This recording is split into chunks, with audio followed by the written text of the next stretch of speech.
ತರಕಾರಿ ಬೆಲೆ ಗಗನಕ್ಕೇರಿದೆ. ನಾನ್ಸೆನ್ಸ್. ಇನ್ ಇವಳನ್ನ ನೋಡಕ್ ಬರೋ ಗಂಡ್ಗಳಿಗೆ ಉಪ್ಪಿಟ್ಟು ಕೇಸರಿ ಬಾತ್ ಮಾಡೋದಿಕ್ಕೆ ಕಡಿಮೆ ಅಂದ್ರೂ 200-300 ರೂಪಾಯಿ ಖರ್ಚಾಗತ್ತೆ. ಇನ್ಮೇಲೆ ಟೆನ್ಷನ್ನೇ ಬೇಡ. ಮುಹೂರ್ತ ಆಪ್ ನಲ್ಲಿ 49 ರೂಪಾಯಿಗೆ ವಧುವರರ ಪ್ರೊಫೈಲ್ಸ್ ನೋಡ್ಬೋದು. 49 ರೂಪಾಯ? ಬರೀ 49 ರೂಪಾಯಿನ? ಆಗ ನಂಗೂ ಒಂದ್ ನೋಡಿ.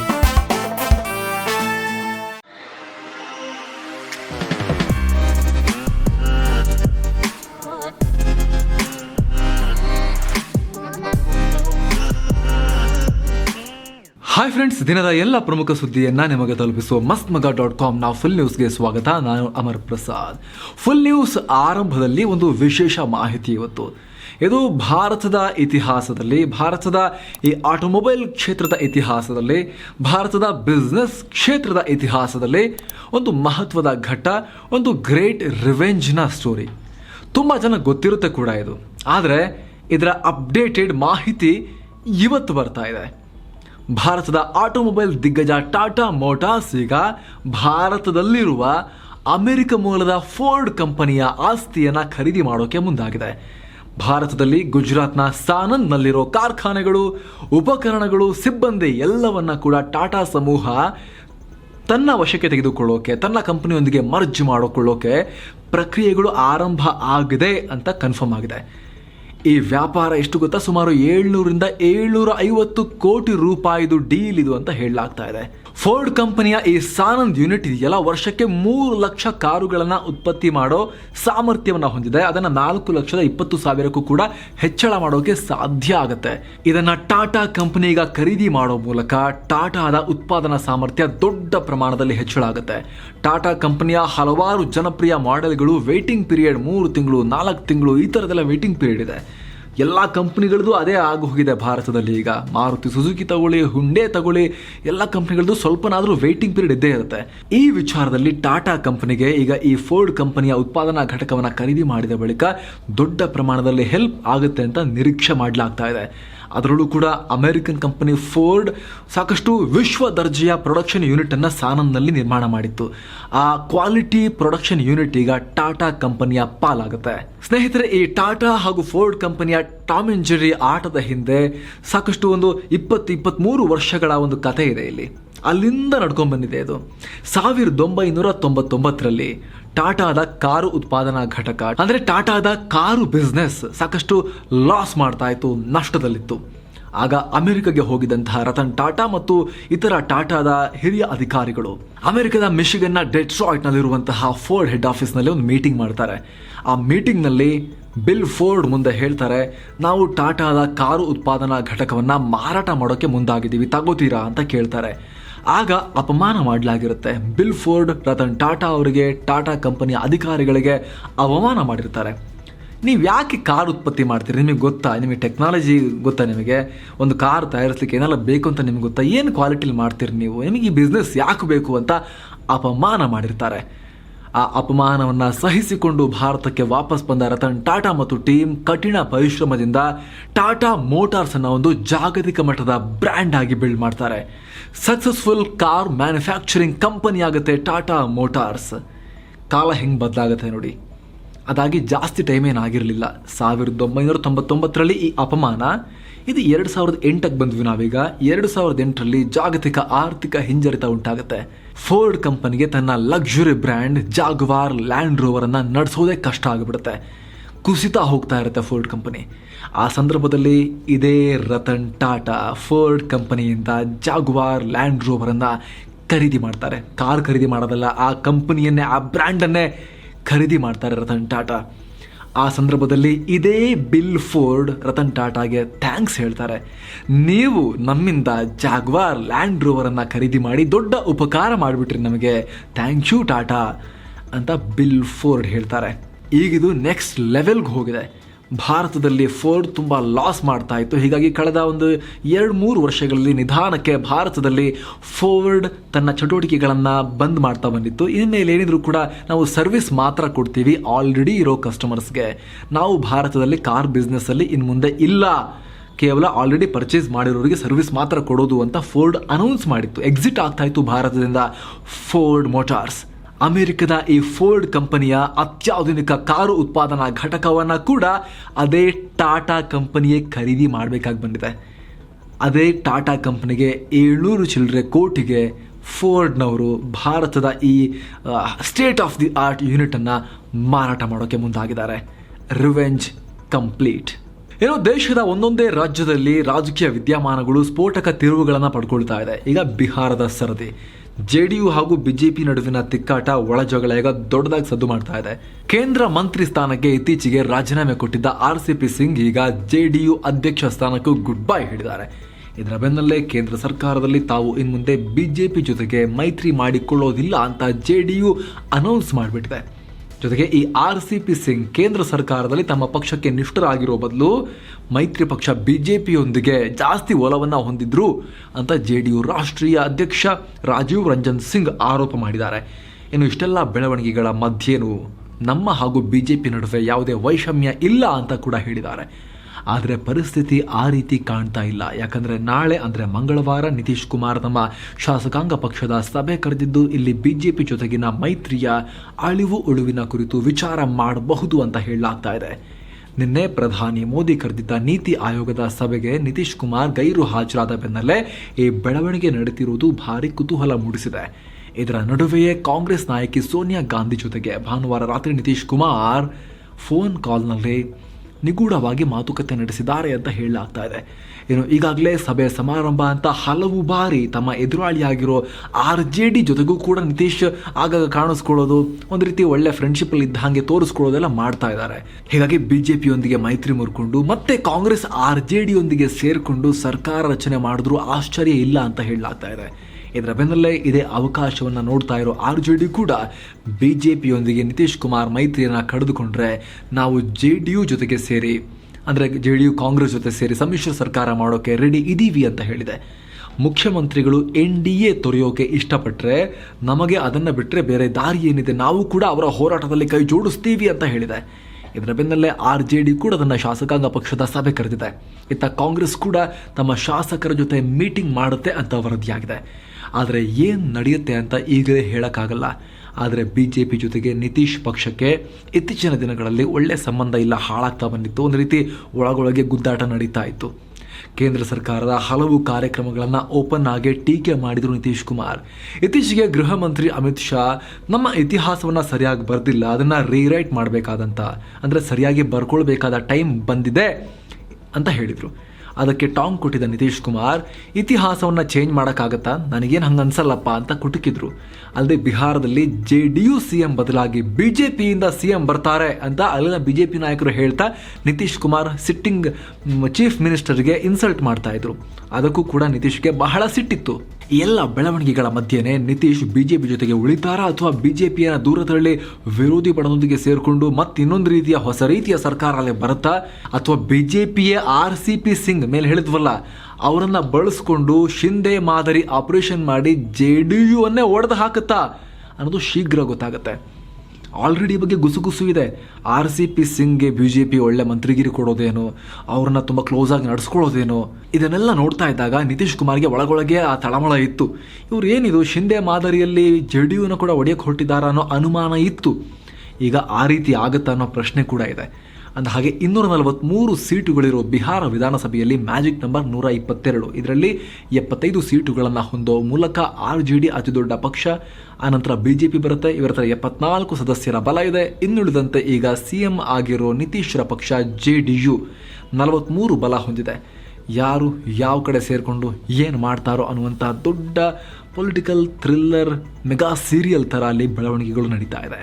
ಏನೋ ರಾಜ್ಯದಲ್ಲಿ ಇವತ್ತು ಕೂಡ ಜಡಿಮಳೆಯಾಗಿದೆ. ಕಳೆದ 24 ಗಂಟೆಯಲ್ಲಿ ಹಾಸನ ಜಿಲ್ಲೆಯ ಹೆಗ್ಗದ್ದೆ ಅನ್ನೋ ಕಡೆ ಅತಿ ಹೆಚ್ಚು 198 ಮಿಲಿಮೀಟರ್ ಮಳೆಯಾಗಿದೆ. ಮುಂದಿನ 24 ಗಂಟೆಯಲ್ಲಿ ಕರಾವಳಿ ಜಿಲ್ಲೆಗಳ ಬಹುತೇಕ ಕಡೆ ಅಬ್ಬರದ ಮಳೆ ಆಗುತ್ತೆ. ಮಲೆನಾಡು ಜಿಲ್ಲೆಗಳಲ್ಲೂ ಕೂಡ ಕೆಲವು ಕಡೆ ಅಧಿಕ ಮಳೆ, ಇನ್ನುಳಿದ ಕಡೆ ಸಾಧಾರಣ ಮಳೆಯಾಗುತ್ತೆ. ಇನ್ನು ಉತ್ತರ ಒಳನಾಡಿನ ಜಿಲ್ಲೆಗಳಲ್ಲಿ ಚದುರಿದಂತೆ ಅಧಿಕ ಮಳೆ ಹಾಗೂ ದಕ್ಷಿಣ ಒಳನಾಡಿನ ಬಹುತೇಕ ಜಿಲ್ಲೆಗಳಲ್ಲಿ ಸಾಧಾರಣ ಮಳೆಯಾಗುವ ಸಾಧ್ಯತೆ ಇದೆ ಅಂತ ಕರ್ನಾಟಕ ರಾಜ್ಯ ನೈಸರ್ಗಿಕ ವಿಪತ್ತು ನಿರ್ವಹಣಾ ಕೇಂದ್ರ ಮುನ್ಸೂಚನೆ ಕೊಟ್ಟಿದೆ. ಏನು ರಾಜ್ಯದ ಕೊಡಗು, ಚಿಕ್ಕಮಗಳೂರು, ದಕ್ಷಿಣ ಕನ್ನಡ, ಉಡುಪಿ, ಉತ್ತರ ಕನ್ನಡ ಹಾಗೂ ಶಿವಮೊಗ್ಗ ಜಿಲ್ಲೆಗಳಿಗೆ ಭಾರತೀಯ ಹವಾಮಾನ ಇಲಾಖೆ ಆರೆಂಜ್ ಅಲರ್ಟ್ ಘೋಷಿಸಿದೆ. ಹಾಸನ, ಬೆಳಗಾವಿ, ಕಲಬುರಗಿ, ಬೀದರ್ ಜಿಲ್ಲೆಗಳಿಗೆ ಯೆಲ್ಲೋ ಅಲರ್ಟ್ ಘೋಷಿಸಲಾಗಿದೆ. ಕರಾವಳಿ ತೀರದಲ್ಲಿ ಗಂಟೆಗೆ 65 ಕಿಲೋಮೀಟರ್ ವೇಗದಲ್ಲಿ ಗಾಳಿ ಬೀಸೋದ್ರಿಂದ ಮೀನುಗಾರರು ಸಮುದ್ರಕ್ಕೆ ಇಳಿಯದಂತೆ ಎಚ್ಚರಿಕೆ ಕೊಡಲಾಗಿದೆ. ಇನ್ನು ರಾಜ್ಯದಲ್ಲಿ ಮುಂಗಾರು ಮಳೆಗೆ ಇಲ್ಲಿವರೆಗೆ 73 ಜನ ಮೃತಪಟ್ಟಿದ್ದಾರೆ. ಮಳೆಯ ಪೆಟ್ಟಿಗೆ 75 ರಿಲೀಫ್ ಕ್ಯಾಂಪ್ಗಳಲ್ಲಿ ಸುಮಾರು 7,389 ಜನ ಆಶ್ರಯ ಪಡೆದಿದ್ದಾರೆ ಅಂತ ಕಂದಾಯ ಮಂತ್ರಿ ಆರ್ ಅಶೋಕ್ ಮಾಹಿತಿಯನ್ನು ಕೊಟ್ಟಿದ್ದಾರೆ. ಜೊತೆಗೆ 14 ಜಿಲ್ಲೆಗಳ 161 ಗ್ರಾಮಗಳು ತೀವ್ರ ಹಾನಿಗೊಳಗಾಗಿವೆ. ಸುಮಾರು 21,727 ಜನ ಪ್ರವಾಹಕ್ಕೆ ಸಿಕ್ಕಾಕೊಂಡಿದ್ದಾರೆ ಅಂತ ಕೂಡ ಮಾಹಿತಿ ಕೊಟ್ಟಿದ್ದಾರೆ. ವಿರೋಧ ಪಕ್ಷದ ನಾಯಕ ಸಿದ್ದರಾಮಯ್ಯ ವಿರುದ್ಧ ಮಾಜಿ ಸಿಎಂ ಎಚ್ ಡಿ ಕುಮಾರಸ್ವಾಮಿ ವಿಪರೀತ ವಾಗ್ದಾಳಿ ಮಾಡಿದ್ದಾರೆ. ಮಾಮೂಲಿ ರಾಜಕಾರಣಿಗಳ ವಾಗ್ದಾಳಿ ನಡೀತಾ ಇರುತ್ತೆ, ಆದರೆ ಕುಮಾರಸ್ವಾಮಿ ಇವತ್ತು ಮಾಡಿರೋ ವಾಗ್ದಾಳಿ ಇದೆಯಲ್ಲ, ಅದರ ಸಾಹಿತ್ಯ ಗಮನಿಸಿ, ಅದರಲ್ಲಿ ಬಳಸಿರೋ ಪದಪುಂಜಗಳನ್ನು ಗಮನಿಸಿ. ಕುಮಾರಸ್ವಾಮಿ ಇವತ್ತು ಒಂದು ರೀತಿ ಏನು ಹೇಳೋದು, ಕವಿ ಮೋಡ್ನಲ್ಲಿ ಇದ್ದ ಹಾಗೆ ಕಾಣಿಸ್ತಾ ಇತ್ತು ಇಲ್ಲಿ, ಅಥವಾ ಯಾರಾದರೂ ಅವರಿಗೆ ಬರ್ಕೊಟ್ಟಿದ್ರೋ ಗೊತ್ತಿಲ್ಲ. ನೋಡಿ ಏನೇನು ಪದಗಳನ್ನು ಬಳಸಿದ್ದಾರೆ ಅಂತ ಹೇಳ್ತೀವಿ ನೋಡಿ. ಸ್ವಯಂ ಘೋಷಿತ ಸಂವಿಧಾನ ರಕ್ಷಕ ಸಿದ್ದರಾಮಯ್ಯ, JDS ಪಕ್ಷ ಸ್ವಾತಂತ್ರ್ಯ ಹೋರಾಟಕ್ಕೆ ನೀಡಿದ ಕೊಡುಗೆ ಏನು ಅಂತ ಪ್ರಶ್ನೆ ಮಾಡಿದ್ದಾರೆ. ನಮ್ಮ ಪಕ್ಷದಿರಲಿ, ಸ್ವಾತಂತ್ರ್ಯ ಹೋರಾಟಕ್ಕೆ ಈ ಸೋಗಲಾಡಿ ಸಿದ್ಧ ಸೂತ್ರಧಾರನ ಕೊಡುಗೆ ಏನು ಅಂತ ಕೇಳಿದ್ದಾರೆ. ಅಲ್ಲದೆ ನೀವೇನು ಹುಟ್ಟಿದ ಕೂಡಲೇ ಪಂಚಕಟ್ಟಿ ಸ್ವಾತಂತ್ರ್ಯ ಸಂಗ್ರಾಮಕ್ಕೆ ಧುಮುಕಿದರಾ ಮಿಸ್ಟರ್ ಸಿದ್ದರಾಮಯ್ಯ ಅಂತ ಪ್ರಶ್ನೆ ಮಾಡಿದ್ದಾರೆ. ಚುನಾವಣೆ ಹತ್ತಿರ ಬರುತ್ತಿದ್ದಂತೆ ಸೋಗಲಾಡಿ ಸಿದ್ದರಾಮಾಯಣ ಶುರುವಾಗಿದೆ. ಈ ಸೋಗಲಾಡಿ ಸಿದ್ದಯ್ಯನ ಅಸಲಿಯತ್ತು ಏನು ಅನ್ನೋದು ಜನರಿಗೆ ಚೆನ್ನಾಗಿ ಗೊತ್ತಿದೆ. ಅಂದು ದೇಶ ಉಳಿಸಿರೋ ಕಾಂಗ್ರೆಸ್ ಬೇರೆ, ಇಂದು ದೇಶ ಕೊಳ್ಳೆ ಹೊಡಿತಾ ಇರೋ ಕಾಂಗ್ರೆಸ್ ಬೇರೆ. ನೀವು ಮಹಾತ್ಮ ಗಾಂಧಿಯವರ ಕಾಂಗ್ರೆಸ್ಸನ್ನು ಮುಗಿಸಿ ಅದಕ್ಕೆ ಸಮಾಧಿ ಕಟ್ಟಿ ತಿಥಿ ಊಟವನ್ನ ಮಾಡಿದ್ದೀರಿ ಅಂತ ಕುಮಾರಸ್ವಾಮಿ ಆಕ್ರೋಶ ವ್ಯಕ್ತಪಡಿಸಿದ್ದಾರೆ. ಹೊಸ ಉಪರಾಷ್ಟ್ರಪತಿಯಾಗಿ ಜಗದೀಪ್ ಧನ್ಕರ್ ಆಯ್ಕೆಯಾಗಿದ್ದು, ಹಾಲಿ ಉಪರಾಷ್ಟ್ರಪತಿ ಹಾಗೂ ರಾಜ್ಯಸಭಾ ಸಭಾಪತಿಯಾಗಿರೋ ವೆಂಕಯ್ಯ ನಾಯ್ಡು ಅವರ ಅಧಿಕಾರಾವಧಿ ಆಗಸ್ಟ್ 11ನೇ ತಾರೀಕು ಮುಕ್ತಾಯಗೊಳ್ಳುತ್ತೆ. ಈ ಹಿನ್ನೆಲೆಯಲ್ಲಿ ಇಂದು ಅವರಿಗೆ ರಾಜ್ಯಸಭೆಯಲ್ಲಿ ಬೀಳ್ಕೊಡುಗೆ ನೀಡಲಾಯಿತು. ಈ ವೇಳೆ ಮಾತನಾಡಿದ ಪ್ರಧಾನಿ ಮೋದಿ ವೆಂಕಯ್ಯ ನಾಯ್ಡು ಅವರ ಸಾಧನೆಯನ್ನ, ಅವರ ಪ್ರತಿಭೆಯನ್ನ ಪ್ರಶಂಸಿಸಿದರು. ವೆಂಕಯ್ಯ ನಾಯ್ಡು ಅವರ ಭಾಷೆಗಳ ಮೇಲಿನ ಹಿಡಿತ ಅದ್ಭುತ ಅಂತ ಹೇಳಿದ್ರು. ಅವರ ಕೆಲವು ವಾಕ್ಯಗಳು ತುಂಬಾ ಪ್ರಸಿದ್ಧವಾಗಿವೆ ಅಂತ ಕೂಡ ಹೇಳಿದ್ರು. ಜೊತೆಗೆ ನಾಯ್ಡು ಅವರ ಸೇವೆ ಅನುಭವ ಹಾಡಿ ಹೊಗಳಿದ್ರು. ಇಷ್ಟು ವರ್ಷಗಳ ಕಾಲ ನಾನು ನಾಯ್ಡು ಅವರೊಂದಿಗೆ ತುಂಬಾ ಹತ್ತಿರದಿಂದ ನೋಡಿದ್ದೀನಿ, ಕೆಲಸ ಮಾಡಿದ್ದೀನಿ. ಹಲವಾರು ಜವಾಬ್ದಾರಿಗಳನ್ನು ತೆಗೆದುಕೊಂಡು ಅವರು ತುಂಬಾ ಡೆಡಿಕೇಶನ್ ಇಂದ ನಿಭಾಯಿಸಿದ್ದಾರೆ ಅಂತ ಪ್ರಶಂಸೆ ವ್ಯಕ್ತಪಡಿಸಿದ್ರು. ಉತ್ತರ ಪ್ರದೇಶದಲ್ಲಿ ಯೋಗಿ ಆದಿತ್ಯನಾಥ್ ಮತ್ತೆ ಬುಲ್ಡೋಜರ್ ತಗೊಂಡು ಆ ಕಡೆ ಬಂದಿದ್ದಾರೆ. ನೋಯ್ಡಾದಲ್ಲಿ ಬಿಜೆಪಿ ಮುಖಂಡ ಅಂತ ಹೇಳಿಕೊಂಡ ವ್ಯಕ್ತಿಗೆ ಸೇರಿದ ಅಕ್ರಮ ಆಸ್ತಿ ಮೇಲೆ ಬುಲ್ಡೋಜರ್ ದಾಳಿ ಮಾಡಿದೆ. ಶ್ರೀಕಾಂತ್ ತ್ಯಾಗಿ ಅನ್ನೋ ಈ ವ್ಯಕ್ತಿ ತಾನು ಬಿಜೆಪಿಯ ಕಿಸಾನ್ ಮೋರ್ಚಾ ಮೆಂಬರ್ ಮತ್ತು ಬಿಜೆಪಿಯ ಹಲವು ನಾಯಕರೊಂದಿಗೆ ಲಿಂಕ್ಸ್ ಇದೆ ನನಗೆ ಅಂತ ಹೇಳ್ತಾ ಇದ್ದ. ಈತ ನೋಯ್ಡಾದಲ್ಲಿ ಆಸ್ತಿ ಹೊಂದಿದ್ದ, ಅದು ಅಕ್ರಮ ಅಂತ ಹೇಳಲಾಗ್ತಾ ಇದ್ದು ಈ ಪ್ರದೇಶದಲ್ಲಿ ಕೆಲ ಗಿಡಗಳನ್ನು ನೆಡೋಕೆ ಮುಂದಾಗಿದ್ದ. ಸ್ಥಳೀಯರು ವಿರೋಧ ವ್ಯಕ್ತಪಡಿಸಿದ್ದಾರೆ, ಗಿಡ ನೆಡಬೇಡಿ ಅಂತ ತಾಕೀತು ಮಾಡಿದ್ದಾರೆ. ಈ ವೇಳೆ ಜಗಳ ಆಯಿತು, ಒಬ್ಬ ಮಹಿಳೆಗೆ ನಿಂದಿಸಿ ಹಲ್ಲೆ ಕೂಡ ಆಗಿತ್ತು. ಈ ಹಲ್ಲೆ ಮತ್ತು ನಿಂದನೆಯ ವಿಡಿಯೋ ತುಂಬ ವೈರಲ್ ಆಯಿತು. ಇದೀಗ ಆತನಿಗೆ ಸೇರಿದ ಹಲವು ಆಸ್ತಿಯನ್ನು UP ಸರ್ಕಾರ ಸೀಸ್ ಮಾಡಿದೆ ಹಾಗೂ ಆತನ ಅಕ್ರಮ ಆಸ್ತಿಗಳನ್ನು ಬುಲ್ಡೋಜರ್ ತಗೊಂಬಂದು ಡೆಮಾಲಿಷನ್ ಮಾಡಲಾಗಿದೆ. ಕೇಸ್ ದಾಖಲಾಗ್ತಿದ್ದಂತೆ ಬಿಜೆಪಿ ಮುಖಂಡ ಅಂತ ಹೇಳಿಕೊಂಡ ಈ ಆರೋಪಿ ಶ್ರೀಕಾಂತ್ ತ್ಯಾಗಿ ಪಲಾಯನ ಮಾಡಿದ್ದಾರೆ. ಎಲ್ಲಿ ಹೋಗಿದ್ದಾರೆ ಅಂತ ಗೊತ್ತಿಲ್ಲ. ಈ ಮನುಷ್ಯನ ಸುಳಿವು ಕೊಟ್ಟವರಿಗೆ 25,000 ಬಹುಮಾನವನ್ನು ಕೂಡ ಯೋಗಿ ಸರ್ಕಾರ ಅನೌನ್ಸ್ ಮಾಡಿದೆ. ಪ್ರಕರಣಕ್ಕೆ ಸಂಬಂಧಪಟ್ಟ ಹಾಗೆ 6 ಪೊಲೀಸ್ ಅಧಿಕಾರಿಗಳನ್ನು ಸಸ್ಪೆಂಡ್ ಮಾಡಲಾಗಿದೆ ಅಂತ UP ಸರ್ಕಾರ ಹೇಳಿದೆ. ರಾಜಸ್ಥಾನದ ಪ್ರಸಿದ್ಧ ಖಾತು ಶ್ಯಾಮ್ ದೇವಸ್ಥಾನದಲ್ಲಿ ಮುಂಜಾನೆ ಉಂಟಾದ ಕಾಲ್ ತುಳಿತದಲ್ಲಿ 3 ಸಾವನ್ನಪ್ಪಿದ್ದು 2 ಗಾಯಗೊಂಡಿದ್ದಾರೆ. ಇಲ್ಲಿನ ಸಿಕಾರ್ನಲ್ಲಿರೋ ಮಂದಿರವೊಂದರ ಪ್ರವೇಶ ದ್ವಾರದಲ್ಲಿ ಮುಂಜಾನೆ 5 ಗಂಟೆಗೆ ಸಾವಿರಾರು ಭಕ್ತಾದಿಗಳು ಜಮಾಯಿಸಿದ್ರು. ಪ್ರವೇಶ ದ್ವಾರ ತೆರೆತಾ ಇದ್ದಾಗೆ ಜನ ಒಳಗೆ ನುಗ್ಗೋಕೆ ನೂಕಾಟ ಮಾಡಿದ್ರು. ಈ ವೇಳೆ ದುರ್ಘಟನೆ ಉಂಟಾಗಿದೆ. ಉತ್ತರ ಪ್ರದೇಶದಲ್ಲಿ ಭಯಾನಕ ಅಪಘಾತ ಆಗಿದೆ. ಆದರೆ ಅದೃಷ್ಟದ ರೀತಿಯಲ್ಲಿ ಇಂಥ ದೊಡ್ಡ ಅಪಘಾತ ಆದರೂ ಕೂಡ ಅದರಲ್ಲಿದ್ದಂಥ ಮನುಷ್ಯ ಬಚಾವಾಗಿದ್ದಾರೆ. ಸಮಾಜವಾದಿ ಪಾರ್ಟಿ ನಾಯಕನಿಗೆ ಸೇರಿದಂಥ ಕಾರ್ಗೆ ಟ್ರಕ್ ಡಿಕ್ಕಿ ಹೊಡೆದಿದ್ದು ಮಾತ್ರ ಅಲ್ಲ, ಅರ್ಧ ಕಿಲೋಮೀಟರ್ 500 ಮೀಟರ್ ದರ್ರಂತ ಎಳ್ಕೊಂಡು ಹೋಗಿದೆ. ಉತ್ತರ ಪ್ರದೇಶದ ಮೈನ್ಪುರಿಯಲ್ಲಿ ಘಟನೆಯಾಗಿದೆ. ಸಮಾಜವಾದಿ ಪಾರ್ಟಿ ನಾಯಕ ದೇವೇಂದ್ರ ಸಿಂಗ್ ಯಾದವ್ ಅವರು ಚಲಾಯಿಸ್ತಾ ಇದ್ದ ಕಾರನ್ನು ಟ್ರಕ್ ಈ ರೀತಿ ಎಳ್ಕೊಂಡು ಹೋಗಿದೆ. ತುಂಬ ವೈರಲ್ ಆಯಿತು ಇದು. ಆದರೆ ಅದೃಷ್ಟವಶಾತ್ ಪ್ರಾಣಾಪಾಯದಿಂದ ತಪ್ಪಿಸ್ಕೊಂಡಿರೋ ಪಾರಾಗಿರೋ ದೇವೇಂದ್ರ ಸಿಂಗ್ ಈ ಬಗ್ಗೆ ದೂರು ಕೊಟ್ಟಿದ್ದು ಟ್ರಕ್ ಚಾಲಕನನ್ನ ಈಗ ಅರೆಸ್ಟ್ ಮಾಡಲಾಗಿದೆ. ಇನ್ನು ಪತ್ರಚಾಲ ಹಗರಣದಲ್ಲಿ ಸಿಲುಕಿರೋ ಶಿವಸೇನಾ ನಾಯಕ ಸಂಜಯ್ ರಾವುತ್ರನ್ನ ಕೋರ್ಟ್ 14 ದಿನಗಳ ನ್ಯಾಯಾಂಗ ಬಂಧನಕ್ಕೆ ಒಪ್ಪಿಸಿದೆ. ಎಂದು ಸಂಜಯ್ ರಾವುತ್ರ ಇಡಿ ಕಸ್ಟಡಿ ಮುಕ್ತಾಯವಾಗ್ತಿದ್ದ ಹಾಗೆ ನ್ಯಾಯಾಂಗ ಬಂಧನಕ್ಕೆ ಈಗ ಒಪ್ಪಿಸಲಾಗಿದೆ. ಸುಪ್ರೀಂ ಕೋರ್ಟ್ ಬಗ್ಗೆ ನಂಬಿಕೆ ಕಳ್ಕೊಂಡ್ಬಿಟ್ಟಿದ್ದೀನಿ ನಾನೀಗ, ನಂಗೆ ನಂಬಿಕೆನೇ ಇಲ್ಲ, ಇತ್ತೀಚೆಗೆಲ್ಲ ಚೇಂಜ್ ಆಗಿಬಿಟ್ಟಿದೆ ಅಂತ ಮಾಜಿ ಕೇಂದ್ರ ಮಂತ್ರಿ ಹಾಗೂ ಹಿರಿಯ ವಕೀಲ ಕಪಿಲ್ ಸಿಬಲ್ ಹೇಳಿಕೆ ಕೊಟ್ಟರು. ದೊಡ್ಡ ವಿವಾದ ಆಗ್ತಾ ಇದೆ. ಇದಕ್ಕೆ ಅಖಿಲ ಭಾರತ ವಕೀಲರ ಸಂಘ ಆಕ್ರೋಶ ವ್ಯಕ್ತಪಡಿಸಿದೆ. ಅಂದಹಾಗೆ ಕಪಿಲ್ ಸಿಬಲ್ ಹಾಗೂ ಅವರ ಕೆಲ ಸಂಗಡಿಗರು ಮಂಡಿಸಿದ್ದ ವಾದವನ್ನ ಕೋರ್ಟ್ ಒಪ್ಪಿಲ್ಲ. ಈ ಒಂದು ಕಾರಣಕ್ಕೆ ಜಡ್ಜ್ ಹಾಗೂ ಅವರು ಕೊಟ್ಟ ತೀರ್ಪನ್ನು ನಿರಾಕರಿಸುವುದು ಒಬ್ಬ ಹಿರಿಯ ವಕೀಲರಾದ ಕಪಿಲ್ಗೆ ಯೋಗ್ಯವಾದ ಬಿಹೇವಿಯರ್ ಅಲ್ಲ ಅಂತ ವಕೀಲರ ಸಂಘ ಅಸಮಾಧಾನ ವ್ಯಕ್ತಪಡಿಸಿದೆ. ಅಂದ ಹಾಗೆ ಈ ಹಿಂದೆ 2002ರ ಗುಜರಾತ್ ಗಲಭೆಯ ಪ್ರಕರಣಕ್ಕೆ ಸಂಬಂಧಪಟ್ಟ ಹಾಗೆ SIT ಅಂದ್ರೆ ವಿಶೇಷ ತನಿಖಾ ದಳ ಮೋದಿ ಹಾಗೂ ಇತರರಿಗೆ ಕ್ಲೀನ್ ಚಿಟ್ ಕೊಟ್ಟಿದ್ದನ್ನ ಕಪಿಲ್ ಪ್ರಶ್ನೆ ಮಾಡಿದ್ರು. ಹಾಗೂ EDಯ ಅನೇಕ ಪವರ್ಗಳನ್ನ ಸುಪ್ರೀಂ ಕೋರ್ಟ್ ಎತ್ತಿ ಹಿಡಿದಿತ್ತು, ಅದನ್ನ ಕೂಡ ಪ್ರಶ್ನೆ ಮಾಡಿದ್ರು. ಅದೇನು ಕೂಡ ವರ್ಕೌಟ್ ಆಗಿಲ್ಲ. ಈಗ ಕೋರ್ಟ್ ಬಗ್ಗೆ ನಂಬಿಕೆ ಇಲ್ಲ ಅನ್ನೋ ರೀತಿಯಲ್ಲಿ ಅವರು ಹೇಳಿಕೆಯನ್ನು ಕೊಟ್ಟರು. ಅದೀಗ ವಿವಾದ ಆಗಿದೆ. ಏನು ವಿದ್ಯುತ್ ಸರಬರಾಜುದಾರರಿಗೆ ಯಾವುದೇ ತಾರತಮ್ಯ ಇಲ್ಲದೆ ವಿತರಣಾ ನೆಟ್ವರ್ಕ್ಗಳಿಗೆ ಅಂದ್ರೆ ಪವರ್ ಡಿಸ್ಟ್ರಿಬ್ಯೂಷನ್ ನೆಟ್ವರ್ಕ್ಗಳಿಗೆ ಮುಕ್ತವಾಗಿ ಎಂಟ್ರಿ ಕೊಡೋ ವಿಚಾರಕ್ಕೆ ಸಂಬಂಧಪಟ್ಟ ಹಾಗೆ ವಿದ್ಯುತ್ ಕಾಯ್ದೆ ತಿದ್ದುಪಡಿ ಮಸೂದೆಯನ್ನ ಲೋಕಸಭೆಯಲ್ಲಿ ಮಂಡಿಸಲಾಗಿದೆ. ಆದರೆ ಈ ಮಸೂದೆ ರಾಜ್ಯ ಸರ್ಕಾರಗಳ ಕೆಲವು ಅಧಿಕಾರಗಳನ್ನ ಕಿತ್ಕೊಳ್ಳುತ್ತೆ ಅಂತ ವಿರೋಧ ಪಕ್ಷಗಳು ಪ್ರತಿಭಟನೆ ಮಾಡಿವೆ. ವಿದ್ಯುತ್ ಕಾಂಕರೆಂಟ್ ಲಿಸ್ಟ್ ಅಂದ್ರೆ ಸಮವರ್ತಿ ಪಟ್ಟಿ ರಾಜ್ಯ ಮತ್ತು ಕೇಂದ್ರ ಎರಡಕ್ಕೂ ಕೂಡ ಇದರಲ್ಲಿ ಅಧಿಕಾರ ಇರುವಂತಹ ಪಟ್ಟಿಯಲ್ಲಿ ಬರುತ್ತೆ. ಹೀಗಾಗಿ ಇದನ್ನ ಮಂಡಿಸುವ ಮೊದಲು ರಾಜ್ಯ ಸರ್ಕಾರಗಳೊಂದಿಗೆ ಚರ್ಚೆ ಮಾಡೋದು ಕೇಂದ್ರದ ಕರ್ತವ್ಯ ಅಂತ ಪ್ರತಿಪಕ್ಷಗಳು ಹೇಳಿವೆ. ಏನು ದೇಶಾದ್ಯಂತ ಭಾರಿ ಸುದ್ದಿ ಮಾಡಿದ್ದ ಕಲ್ಲಿದ್ದಲು ಹಗರಣ ಕೇಸ್ನಲ್ಲಿ ಮಾಜಿ ಕಲ್ಲಿದ್ದಲು ಸೆಕ್ರೆಟರಿ HC ಗುಪ್ತಾ ಅವರಿಗೆ 3 ವರ್ಷಗಳ ಜೈಲು ಶಿಕ್ಷೆ ಹಾಗೂ 1 ಲಕ್ಷ ರೂಪಾಯಿ ದಂಡವನ್ನು ವಿಧಿಸಲಾಗಿದೆ. ಮಹಾರಾಷ್ಟ್ರದ ಕಲ್ಲಿದ್ದಲು ನಿಕ್ಷೇಪ ಹಂಚಿಕೆಯಲ್ಲಿ ಅಕ್ರಮ ಮಾಡಿದ ಆರೋಪಕ್ಕೆ ಸಂಬಂಧಪಟ್ಟ ಪ್ರಕರಣದಲ್ಲಿ ದಿಲ್ಲಿ ಕೋರ್ಟ್ ಈ ಶಿಕ್ಷೆಯನ್ನು ಪ್ರಕಟ ಮಾಡಿದೆ. ತಾಯಿ ಮತ್ತು ಮಗ ಇಬ್ಬರು ಒಟ್ಟಿಗೆ ಸರ್ಕಾರಿ ಕೆಲಸಕ್ಕೆ ಜಾಯ್ನ್ ಆದ ಅಪರೂಪದ ಘಟನೆ ಕೇರಳದಲ್ಲಿ ಆಗಿದೆ. ತನ್ನ ಮಗ 10 ವರ್ಷ ಇದ್ದಾಗ ಓದಿಗೆ ಪ್ರೇರೇಪಿಸೋಕೆ ಬಿಂದು ಅನ್ನೋ ತಾಯಿ ಕೂಡ ಓದೋಕೆ ಶುರು ಮಾಡಿದ್ರಂತೆ. ಇದು ಅವರಿಗೆ ಕೇರಳ ಪಬ್ಲಿಕ್ ಸರ್ವಿಸ್ ಪರೀಕ್ಷೆಯಲ್ಲಿ ತಯಾರಿ ನಡೆಸೋಕೆ ಉತ್ತೇಜನ ಕೊಟ್ಟಿದ್ದು ಪರೀಕ್ಷೆ ಬರೆದಿದ್ದಾರೆ. ಇದೀಗ 42 ವರ್ಷದ ಬಿಂದು ಲಾಸ್ಟ್ ಗ್ರೇಡ್ ಸರ್ವೆಂಟ್ಸ್ ಪರೀಕ್ಷೆಯನ್ನ 92ನೇ ರ್ಯಾಂಕ್ನಲ್ಲಿ ಹಾಗೂ ಅವರ 24 ವರ್ಷದ ಮಗ ಲೋವರ್ ಡಿವಿಷನಲ್ ಕ್ಲರ್ಕ್ ಪರೀಕ್ಷೆಯನ್ನ 38ನೇ ರ್ಯಾಂಕ್ ಗಳಿಸಿ ಕ್ಲಿಯರ್ ಮಾಡಿಬಿಟ್ಟಿದ್ದಾರೆ. ಇಬ್ಬರು ಒಟ್ಟಿಗೆ ಸರ್ಕಾರಿ ಕೆಲಸವನ್ನು ಪಡ್ಕೊಂಡಿದ್ದಾರೆ. ಭಾರತದ ಬ್ಯಾಡ್ಮಿಂಟನ್ ಸ್ಟಾರ್ PV ಸಿಂಧು ಮಹಿಳೆಯರ ಸಿಂಗಲ್ಸ್ನಲ್ಲಿ ಚೊಚ್ಚಲ ಚಿನ್ನದ ಪದಕವನ್ನು ಗೆದ್ದಿದ್ದಾರೆ. ಕೆನಡಾ ಆಟಗಾರ್ತಿ ಮಿಶೆಲ್ ಲೀ ವಿರುದ್ಧ 21-15, 21-13 ಅಂತರದಲ್ಲಿ ಗೆದ್ದು ದಿಗ್ವಿಜಯ ಸಾಧಿಸಿದ್ದಾರೆ. ಇತ್ತ ಪುರುಷರ ಬ್ಯಾಡ್ಮಿಂಟನ್ ಸಿಂಗಲ್ಸ್ನಲ್ಲೂ ಕೂಡ ಭಾರತದ ಲಕ್ಷ್ಯ ಸೇನ್ ಚಿನ್ನದ ಬೇಟೆಯಾಡಿದ್ದಾರೆ. ಮೊದಲ ಸೆಟ್ನಲ್ಲಿ 19-21ರಿಂದ ಸೋತ ಸೇನ್ ಬಳಿಕ 21-9, 21-16 ಅಂತರದಿಂದ ಮಲೇಷ್ಯಾದ ಜೆಯಾಂಗ್ ವಿರುದ್ಧ ಗೆಲುವು ದಾಖಲಿಸಿ ಮತ್ತೊಂದು ಚಿನ್ನವನ್ನ ಭಾರತದ ಮುಡಿಗೆ ತಂದುಕೊಟ್ಟಿದ್ದಾರೆ. ಜೊತೆಗೆ ಪುರುಷರ ಬ್ಯಾಡ್ಮಿಂಟನ್ ಡಬಲ್ಸ್ನಲ್ಲಿ ಸಾತ್ವಿಕ್ ಮತ್ತು ಚಿರಾಗ್ ಕೂಡ ಚಿನ್ನದ ಬೇಟೆಯಾಡಿದ್ದಾರೆ. ಇತ್ತ ಪುರುಷರ ಟೇಬಲ್ ಟೆನ್ನಿಸ್ನಲ್ಲಿ ಭಾರತದ ಶರತ್ ಕಮಲ್ ಇಂಗ್ಲೆಂಡ್ನ ಲಿಯಾಮ್ ಪಿಚ್ಫೋರ್ಡ್ ವಿರುದ್ಧ 4-1 ಅಂತರದಲ್ಲಿ ಗೆದ್ದು ದೇಶಕ್ಕೆ ಮತ್ತೊಂದು ಚಿನ್ನ ಬಂದಿದೆ. ಇನ್ನು ಪುರುಷರ ಹಾಕಿ ತಂಡ ಆಸ್ಟ್ರೇಲಿಯಾ ವಿರುದ್ಧ ಫೈನಲ್ನಲ್ಲಿ ಬೆಳ್ಳಿ ಪದಕಕ್ಕೆ ತೃಪ್ತಿ ಪಡ್ಕೊಂಡಿದೆ.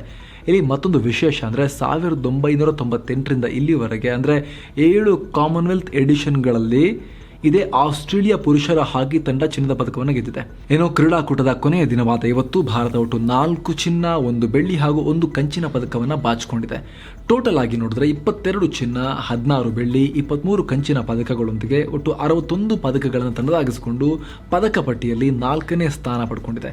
ಏನು world boxing champion Nikhat Zareen ಹಾಗೂ ಟೆನ್ನಿಸ್ ಸ್ಟಾರ್ ಶರತ್ ಕಮಲ್ ಸಮಾರೋಪ ಸಮಾರಂಭದಲ್ಲಿ ಫ್ಲಾಗ್ ಬೇರರ್ಸ್ ಅಥವಾ ಧ್ವಜಧಾರಿಗಳಾಗಿರ್ತಾರೆ.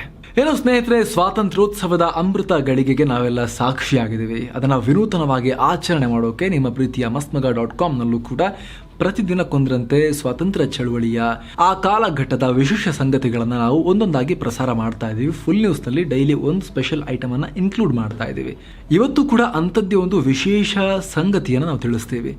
ಸ್ನೇಹಿತರೆ, ಸ್ವಾತಂತ್ರ್ಯ ಹೋರಾಟದಲ್ಲಿ ಅತ್ಯಂತ ಇಂಪಾರ್ಟೆಂಟ್ ಮಹತ್ವದ ಘಟ್ಟ ಅಂತ ಬಣ್ಣಿಸಲಾಗೋ ಕ್ವಿಟ್ ಇಂಡಿಯಾ ಚಳುವಳಿ ಬಗ್ಗೆ ನೀವೆಲ್ಲ ಕೇಳಿರ್ತೀವಿ, ಓದಿರ್ತೀವಿ. ದಕ್ಷಿಣ ಆಫ್ರಿಕಾದಿಂದ ಬಂದ ಗಾಂಧೀಜಿ ಬ್ರಿಟಿಷರ ವಿರುದ್ಧ ಅಹಿಂಸೆಯನ್ನು ಅಸ್ತ್ರವನ್ನು ಇಟ್ಕೊಂಡು ಭಾರತದ ಬಿಡುಗಡೆಗಾಗಿ ಹೋರಾಟವನ್ನು ಶುರು ಮಾಡ್ತಾರೆ. ಇತಿಹಾಸದಲ್ಲಿ ಗಾಂಧಿ ಯುಗವನ್ನೇ ನಿರ್ಮಾಣ ಮಾಡ್ತಾರೆ. ಆದರೆ ಯಾವುದಕ್ಕೂ ಬಗ್ಗದ ಈ ಧನದಾಹಿ ಹಠಮಾರಿ ಬುದ್ಧಿಯ ಬ್ರಿಟಿಷರು ಅದನ್ನೆಲ್ಲ ಬದಿಗೊತ್ತಿ ಮತ್ತೆ ಭಾರತವನ್ನು ಲೂಟಿ ಮಾಡೋ ಕೆಲಸದಲ್ಲಿ ಬ್ಯುಸಿಯಾಗಿರ್ತಾರೆ. ಇಷ್ಟು ದಿನ ಶಾಂತಿ ಅಂತ ಸೌಮ್ಯವಾಗೇ ಇದ್ದ ಗಾಂಧೀಜಿಯನ್ನ ಇದು ಕೆರಳುವಂತೆ ಮಾಡುತ್ತೆ. ಮಾಡು ಇಲ್ಲವೇ ಮಡಿ ಅನ್ನೋ ಘೋಷಣೆಯನ್ನ ಮೊಳಗಿಸ್ತಾರೆ. ಕ್ವಿಟ್ ಇಂಡಿಯಾ ಮೂವ್ಮೆಂಟ್ ಅಥವಾ ಭಾರತ ಬಿಟ್ಟು ತೊಲಗಿ ಅನ್ನೋ ಚಳವಳಿಗೆ ಕರೆ ಕೊಡ್ತಾರೆ. ಈ ಐತಿಹಾಸಿಕ ಚಳವಳಿಯ ಆರಂಭ 1942ರ ಆಗಸ್ಟ್ 8ನೇ ತಾರೀಕು, ಅಂದರೆ ಇವತ್ತಿಗೆ ಸರಿಯಾಗಿ 80 ವರ್ಷಗಳ ಹಿಂದೆ ಶುರುವಾಯಿತು. ಇನ್ನು ಇದರ ಹಿನ್ನೆಲೆಯಲ್ಲಿ ಲೋಕಸಭೆಯಲ್ಲೂ ಕೂಡ ಸ್ವತಂತ್ರ ಚಳವಳಿಯಲ್ಲಿ ಹುತಾತ್ಮರಾದವರಿಗೆ ಮತ್ತು ಸ್ವತಂತ್ರ ಹೋರಾಟಗಾರರಿಗೆ ಶ್ರದ್ಧಾಂಜಲಿ ಅರ್ಪಿಸಲಾಯಿತು. ಇವತ್ತು ಲೋಕಸಭಾ ಸ್ಪೀಕರ್ ಓಂ ಬಿರ್ಲಾ ಮಾತನಾಡಿ, ಇದು ಭಾರತಕ್ಕೆ ಸ್ವಾತಂತ್ರ್ಯ ಪಡೆಯುವಲ್ಲಿ ಮಹತ್ವದ ಪಾತ್ರ ವಹಿಸಿದ ಸಂದರ್ಭ. ಅವರ ತ್ಯಾಗ, ಬಲಿದಾನ ಪ್ರತಿಯೊಬ್ಬರಿಗೂ ಸಮರ್ಪಣಾ ಭಾವದಿಂದ ದೇಶ ಸೇವೆ ಮಾಡೋಕೆ ಪ್ರೇರೇಪಣೆ ಕೊಡುತ್ತೆ ಅಂತ ಹೇಳಿದ್ರು. ಇನ್ನು ಷೇರುಪೇಟೆ ವಿಚಾರಕ್ಕೆ ಬಂದ್ರೆ ಸಂವೇದಿ ಸೂಚ್ಯಂಕ 465 ಅಂಕ ಏರಿಕೆ ಕಂಡು 58,853 ಆಗಿದೆ. ನಿಫ್ಟಿ 128 ಅಂಕ ಏರಿಕೆ ಕಂಡು 17,525 ಆಗಿದೆ. ಡಾಲರ್ ಮುಂದೆ ರೂಪಾಯಿ ಮೌಲ್ಯ 40 ಪೈಸೆ ಕುಸಿತ ಆಗಿ 79 ರೂಪಾಯಿ 64 ಪೈಸೆ ಆಗಿದೆ. ಇನ್ನು ಚಿನ್ನ ಮತ್ತು ಬೆಳ್ಳಿ ಬೆಲೆ ವಿಚಾರಕ್ಕೆ ಬಂದ್ರೆ 24 ಕ್ಯಾರೆಟ್ನ 10 ಗ್ರಾಂ ಚಿನ್ನದ ಬೆಲೆಯಲ್ಲಿ 165 ರೂಪಾಯಿ ಏರಿಕೆಯಾಗಿ 52,184 ಆಗಿದೆ. 22 ಕ್ಯಾರೆಟ್ನ 10 ಗ್ರಾಂ ಚಿನ್ನದ ಬೆಲೆಯಲ್ಲಿ 152 ರೂಪಾಯಿ ಏರಿಕೆಯಾಗಿ 47,801 ಆಗಿದೆ. 1 ಕೆಜಿ ಬೆಳ್ಳಿ ಬೆಲೆ 744 ರೂಪಾಯಿ ಇಳಿಕೆಯಾಗಿ 58,106 ರೂಪಾಯಿ ಆಗಿದೆ. ಸೊ ಫ್ರೆಂಡ್ಸ್, ಇದಾಗಿತ್ತು ಇವತ್ತಿನ ಫುಲ್ ನ್ಯೂಸ್. ನಾವು ಕುಯ್ದಿಲ್ಲ, ಎಳೆದಿಲ್ಲ, ಕಿರ್ಚಾಡಿಲ್ಲ, ಕೇವಲ ಸುದ್ದಿಯ ರೀತಿಯಲ್ಲಿ ನಿಮಗೆ ತಲುಪಿಸುವ ಪ್ರಯತ್ನವನ್ನ ಮಾಡಿದ್ದೀವಿ. ನಮ್ಮ ಈ ಪ್ರಯತ್ನ ನಿಮಗೆ ಇಷ್ಟ ಆಗ್ತಾ ಇದ್ರೆ ದಯವಿಟ್ಟು mastmagga.com ಚಾನಲ್ಗೆ ಸಬ್ಸ್ಕ್ರೈಬ್ ಮಾಡಿ, ಪಕ್ಕದ ಬೆಲ್ ಐಕಾನ್ ಮೇಲೆ ಕ್ಲಿಕ್ ಮಾಡೋದನ್ನ ಯಾವುದೇ ಕಾರಣಕ್ಕೂ ಮರಿಬೇಡಿ. Thank you so much. ಮತ್ತೆ ಭೇಟಿ ಆಗ್ತಿರೋಣ. ನಮಸ್ತೆ.